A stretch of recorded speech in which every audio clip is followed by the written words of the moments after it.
ஏங்க தலையத்து மாடு வாங்கலாமான்னு கேட்குறாங்க. தலையத்து மாடு வாங்கலாம்.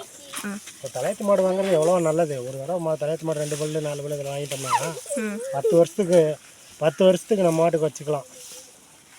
பாப்பா சத்தம் போடாதீங்க கம்மிட்டுங்க. 10 வருஷத்துக்கு நம்ம மாட்டுக்கு வச்சுக்கலாம். இப்போ இதெல்லாம் வயசான மாடு இதில் தான் வாங்கிட்டு வந்தோம். 10 ரூபா 15 ரூபா கம்மியாக கிடைக்கும். ஆனால் வாங்கிட்டு வந்துட்டு அதுக்கு ஏதாவது சீக்கிரம் அதுன்னு ஒரே அடிட்டு கிடக்கணும். மறி நோய் வர்றது, காய்ச்சல் வர்றது, வயிறு போகணும், ஏதாவது ஒன்று வந்துக்கிட்டே இருக்கும். இப்போ இந்த மாதிரி இது 4 பல்லு இதுவும் இப்போ வாங்கினதான் தலைச்சாங்கடையில் தான். எந்த பிரச்சனையும் இல்லை. கொஞ்சம் போட்டால் வயிறு நம்பிக்கேன், தண்ணி வச்சா வயிறு நம்பிக்கேன். பால் நல்லா ஓரளவுக்கு 13 லிட்டர் நறுக்கி கிடக்கும். நல்லா மடி செட் இருக்க மாதிரி நல்லா பார்த்து வாங்கிக்கணும்.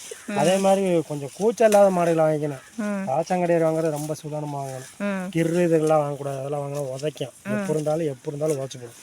அதனால கொஞ்சம் இது மாதிரி நீட்டாக போனால் பக்கத்தில் போனால் மிரளாமல் தடவை கொடுத்தா மிரளாமல் செனையாக இருக்கும்போது காம்பெல்லாம் பிடிச்சி பார்த்து நல்லா பார்த்து வாங்கணும். வாங்கிட்டோம்னா தலைச்சாங்கெல்லாம் தாராளமாக வாங்கலாம்.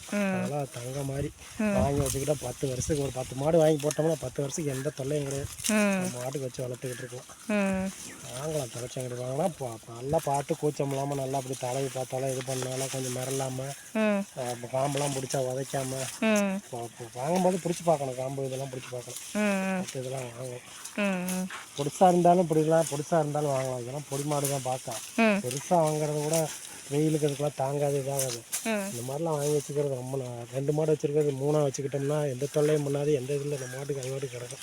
2 மாட்டுக்கு போடுற 3 மாட்டுக்கு போயிடலாம். இது அளவாக தான் திங்குதுங்க. அதுக்கு போடலாம். அளவாக தான் திங்கி தண்ணியும் குடித்தா வயிறு இருந்தால் மாடு வந்ததுக்கு மாடு எவ்வளோ நீட்டாக எப்படி இருக்கு.